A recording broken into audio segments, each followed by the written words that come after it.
पूजा खेडकर प्रकरणाचा तपास करण्यासाठी दिल्ली क्राईम ब्रांचची टीम पुण्यात आलेली आहे। सोमवारी दिल्ली पोलिसांच्या क्राईम ब्रांचच्या टीमनं पूजा खेडकर प्रकरणाचा तपास केला।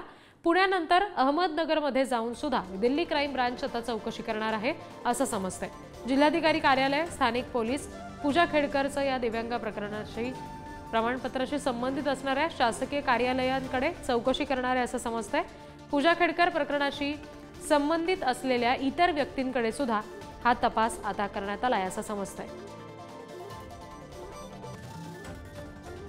पूजा खेडकर प्रकरणामध्ये दिल्ली क्राईम ब्रांच आता पुण्यामध्ये, अहमदनगरमध्ये आणि जे दिव्यांग प्रमाणपत्र पूजा खेडकरला दिलं गेलं ते ज्या कार्यालयांकडून त्या संदर्भातली प्रक्रिया घडली त्या सगळ्या कार्यालयांमध्ये हा तपास केला जाणार आहे। ज्या व्यक्ती याच्याशी संबंधित आहेत, हे सर्टिफिकेट तिला मिळण्यामागे त्या व्यक्तींचा सुद्धा शोध घेतला जाईल, त्यांची ही चौकशी केली जाईल, दोषी आढळल्यास कारवाई केली जाईल अशा पद्धतीचं म्हणणं समोर येत आहे। प्रतिनिधी बालाजी पोद्दार यांच्याकडून अपडेट्स घेणार आहोत।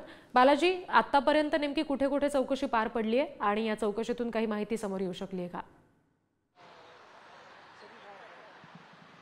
नक्कीच पूजा खेडकर प्रकरणातली ही मोठी अपडेट आहे की काल दिवसभर पुण्यातल्या जिल्हाधिकारी कार्यालय, दिव्यांग प्रमाणपत्र कार्यालय, त्याचबरोबर या संबंधित सर्वजण जे प्रकरणामध्ये संबंधित लोक आहेत, ज्यांच्याविषयी शंका आहे, त्या सर्वांची चौकशी जी आहे ती दिल्ली पोलिसांनी पुण्यात येऊन केलेली आहे। क्राईम ब्रांचची एक टीम जी आहे ती याचा तपास करत आहे आणि आज ती टीम आहे ती अहिल्यानगरला सुद्धा जाणार आहे। खरं तर पूजा खेडकर यांच्या विरोधात UPSCने गुन्हा दाखल केला। दिल्ली न्यायालयाने त्यांना 21 ऑगस्ट पर्यंत अटकेपासून संरक्षण दिले। त्या अगोदर दिल्ली पोलीस ही ऍक्शन मोडवर आलेली पाहायला मिळते आणि ती प्रत्यक्षात पुण्यामध्ये दाखल झाली।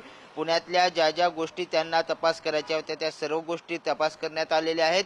त्यांची सोसायटी आहे, त्या सोसायटीमधल्या काही नागरिकांना सुद्धा चौकशी करण्यात आलेली आहे। त्यामुळे दिल्ली पोलीस पूर्णपणे अहवाल आपला पूर्ण सक्षमपणे तयार करण्यासाठी हा तपास करते आहे। केंद्राने सुद्धा याची गंभीर दखल घेतली आहे आणि आता 21 तारखेला काय होतं ते पाहावं लागेल। मात्र पूजा खेडकरच्या विरोधातले जे पुरावे आहेत ते गोळा करण्यासाठी दिल्ली क्राईम ब्रांच जी आहे ती पुण्यात दाखल झाल्याचं पाहायला मिळते। आणि आता या ब्रांचकडून नेमका तपास पुढे कसा जातो हे पाहणं महत्त्वाचं असेल। धन्यवाद बालाजी दिलेल्या माहितीसाठी।